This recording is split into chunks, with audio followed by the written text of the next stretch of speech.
एक बार एक लड़का गौतम बुद्ध के पास जाकर कहता है, मेरे जीवन में बहुत अशांति है, कृपया करके आप मुझे मार्गदर्शन कीजिए जिससे कि मैं इस अशांति से छुटकारा पा सकूं। गौतम बुद्ध लड़के से जीवन की अशांति का कारण पूछते हैं।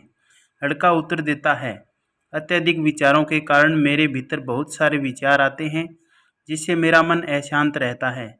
बुद्ध मुस्कुराते हुए कहते हैं, ऊपर आकाश की ओर देखो और बताओ कि तुम्हें सूर्य दिख रहा है।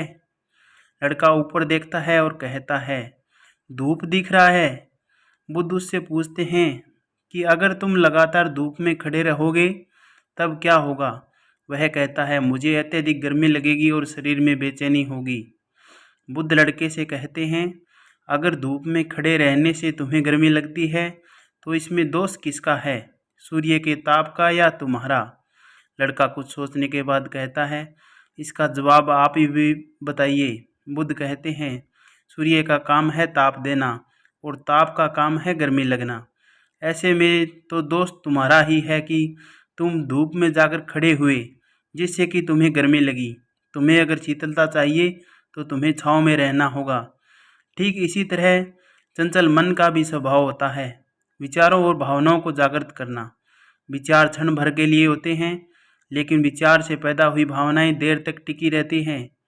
लेकिन यह तुम्हें निर्णय लेना है कि तुम्हें विचार और भावनाओं के साथ चलना है या अलग दिशा बनानी है।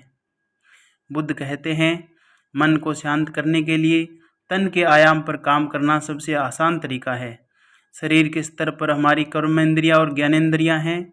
कर्मेंद्रियां कर्म और ज्ञानेंद्रियां ज्ञान से जुड़ी होती हैं। इसे हम अपनी संवेदनशीलता को बढ़ा सकते हैं, यानी हम जो भी काम करें उसे आनंद के साथ करें। मन के आयाम से हटकर तन के आयाम पर जाने से ही तुम्हारा चित्त शांत होगा। ऐसा करने से तुम मन के आयाम से हटकर शरीर के आयाम पर आ जाओगे, ठीक उसी तरह जैसे तुम धूप से हटकर छांव में आ सकते थे। मन के आयाम से हटने पर तुम्हारी जागरूकता तन पर आ जाएगी। जब तुम तन के आयाम पर काम करोगे तब तुम्हारा चित्त शांत होगा। इसलिए हर काम को तन के आयाम पर करने से मन स्वतः शांत हो जाता है। लड़का बुद्ध से कहता है, अपने भीतर के सुर को कैसे सुने। बुद्ध कहते हैं, किसी शांत स्थान पर रहकर जहाँ शांति हो तब अपनी आंखें बंद करो और मन के भीतर चल रहे शोर से हटकर भीतर के सुर को सुनने की कोशिश करो।